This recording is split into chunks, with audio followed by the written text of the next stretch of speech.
Hi, this is Stuart Weems and welcome to the Investopoly podcast. My goal is to give you simple, easy to understand strategies, insights and tips to help you master the game of building wealth. And in this episode, I'd like to talk about how to correctly complete a superannuation binding death nomination. Now, before you click pause or close out this podcast, because it sounds like an incredibly boring topic probably, but let me share with you a story before you do that so I can hopefully change your mind. I was reading in the paper recently that a lady by the name of Ashleigh Petrie was 23 years old and unfortunately was subject to a car accident and lost her life. She nominated her mum, which was she's a single parent, not a lot of money, a pretty basic job as I understand it through the article. Anyway, she nominated her mum as the sole beneficiary of her super. At the time of death, Ashleigh was actually in a relationship. She was engaged to be married to her 63-year-old fiancé, who was Magistrate Rodney Higgins. They'd been in a relationship for 7 months and living together for 4 of those 7 months. Her fiancé Rodney challenged the binding death nomination and the super fund agreed and paid the entire super balance to him. So I think this story goes some way to highlighting some of the pitfalls, pros and cons, considerations that you really need to take into account when completing a binding death benefit nomination to ensure that it's going to your intended beneficiary. So the first thing to point out is that super doesn't form part of your estate. So it doesn't fall or is not covered by, fall within or covered by your will. Essentially, a super fund is like a trust, a normal trust, and no one is entitled to the assets of the trust until the trustee makes an election to distribute those monies, or with super it's called make a benefit payment. So until the trustee decides to make a benefit payment, you're not really entitled to those monies because they're held on trust for your retirement, and as such, it doesn't form part of your estate. That's why you need to complete a will, and then you also, to cover off on your super, you need to complete a binding death benefit nomination. Essentially, the trustee needs to decide who to pay your benefit to. So they've got some discretion in that regard, which I'm going to talk about in a moment. But you can minimise some of that risk by completing, as I keep saying, this death benefit nomination. Now, there's really 3 types of nominations that you can complete. The first one is a binding nomination, and as the name suggests, the trustee is bound to follow your instructions so long as they don't contravene the superannuation legislation, which is the CIS Act. That's what it's called anyway. Binding nominations can either be lapsing or non-lapsing. In fact, a lot of them are lapsing, which means that they last for up to 3 years. So every 3 years, you've got to complete a new binding death benefit nomination. I guess to some degree it reminds people to update it, make sure it's still current and so forth. There are sometimes non-lapsing binding death benefit nominations, and of course they don't expire. The next type of nomination is a non-binding nomination. Now, obviously it provides some guidance to the trustee as to where you'd like your benefit paid. However, ultimately, it's still at the discretion of the super fund, and it's the super fund's trustee that will dictate whether they offer binding or non-binding death benefit nominations. And the last one, which is only really applicable if the super is in pension phase, is a reversionary nomination, which essentially says that if I pass, I want my pension to revert to my spouse. And there's a few benefits of having a reversionary nomination, including providing certainty, the grandfathering of pension provisions and these sorts of things, but really beyond the scope of this podcast. So who can you nominate? Because this is the really important thing that I think a lot of people don't recognise. So according to the CIS Act, which is the superannuation law, your super must be paid to a dependent. Now, if you don't have any dependents, then your super must be paid to your personal legal representative, which essentially is your executor, or if you don't have a will, your administrator. So essentially, if you don't have any dependents, your super should then be paid into your estate, and it will be dealt with according to your will. So let's look at the definition of who is a dependent. Well, a dependent includes up to 3 parties. The first one is a spouse. It can be de facto or a married relationship, and it can be opposite sex or same-sex partners. The second one is children of any age, which can include stepchildren, adopted children, or anyone that's deemed to be a child of the deceased member under family law. The third is a person that was in an interdependent relationship with the member, which essentially means they're cohabitating and reliant upon each other for financial and domestic support. So that's who you can leave your super to. Now, if you don't nominate a dependent, then it can't be paid to a non-dependent. And in that situation where there are no dependents, the super will be paid, as I said, to your personal legal representative, so it goes into your estate and be distributed according to your will. If you don't have a will, then it will go into your estate and it will be distributed according to the succession laws in that jurisdiction, so in that state.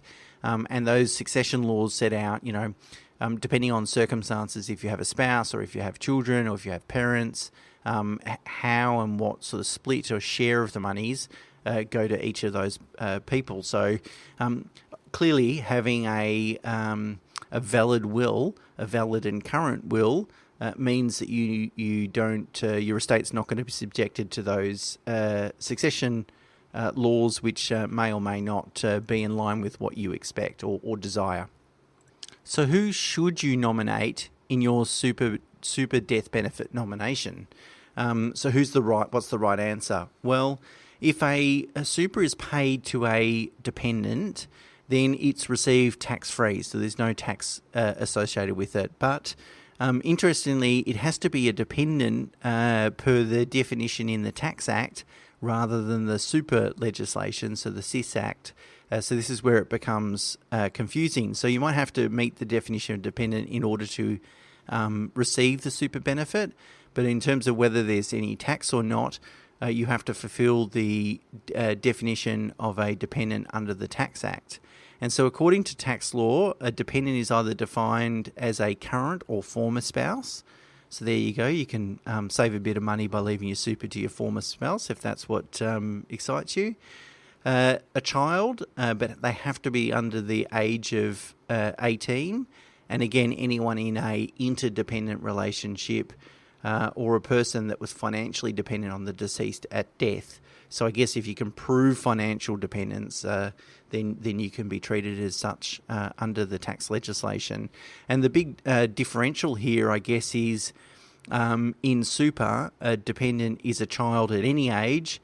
In tax law, a dependent is a child under the age of 18.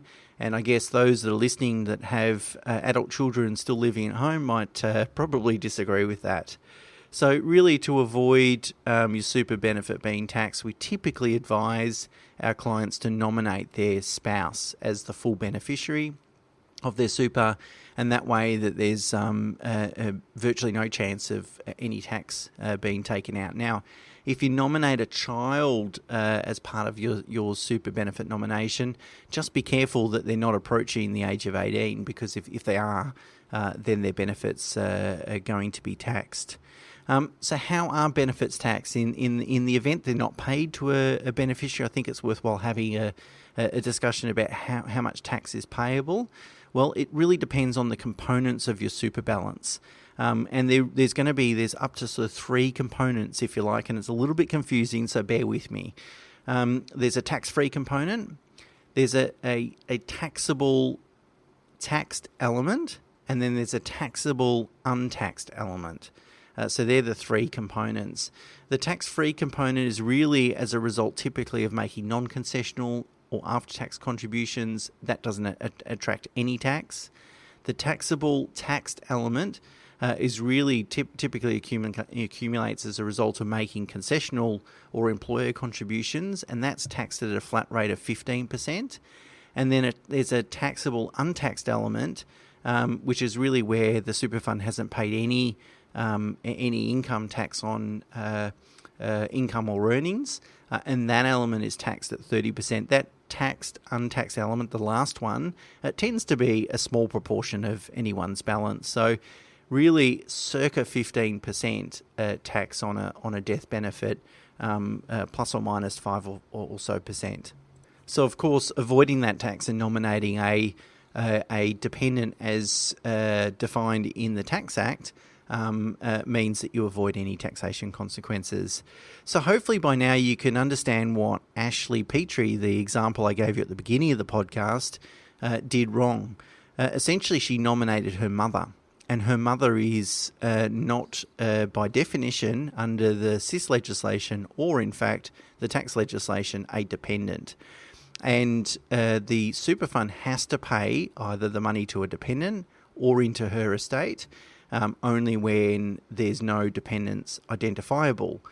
And even though Ashleigh nominated, I think, as I understand it, by a binding nomination, her mother, the trustee has to overrule that if her mother's not either in an interdependent relationship or a financial dependent. And as a result, they did that, and her fiancé received the full super entitlement, which was, I think, circa about $350,000, so it would have made a big difference to the mother's life. The simple way around it is that Ashleigh should have nominated her personal legal representative, which essentially is her estate, in her super benefit nomination. If she had have done that, it would have gone into her estate, and her will said leave everything to mum, and mum would have received all the benefits. Sure, they would have been taxed because she's not a dependent via the tax definition, but that's fine. At least something's better than nothing, of course.